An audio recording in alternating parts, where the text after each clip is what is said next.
70 वर्षमा दिने वृद्ध भत्ता राष्ट्रपालले 75 बनाइदियो, के भन्नुहुन्छ यसो तपाईँ?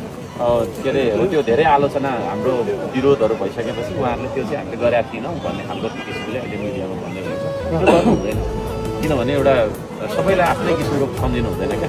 सबैसँग बराबर पैसा छ त गोजीमा तपाईँको छैन, कोहीसँग अलिक धेरै होला थोरै होला।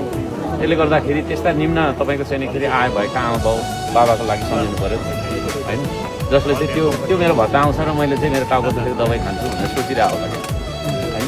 कतिलाई त आवश्यक छैन भने नलिँदा पनि हुन्छ क्या, राम्रो आर्थिक अवस्था हुने आमा बाबाले त्यो नलिँदा पनि हुन्छ है। तर कतिको चाहिँ त्यस्तो छ नि त होइन, त्यो तपाईँको 3-4 हजार रुपियाँ पैसा कहिले मेरो आउँछ र त्यति पनि 3 महिनामा दिन्छ हो, कहिले आउँछ र मैले चाहिँ के अरे औषधि गरौँला के गरौँला भनिरहेको हुन्छ, त्यो खालको मान्छेहरूको लागि चाहिँ एकदम आवश्यक छ त्यो चिज। त्यसले गर्दा त्यसलाई त्यो 75मा पुऱ्याउने। अब लाइफ एक्सपेक्टेन्सी भनेकै अराउन्ड 70 हो हाम्रो होइन, हो कि भन्नु न औषध आयो अनि तपाईँको त्यो औषध आयो भन्दा मासेर लगेर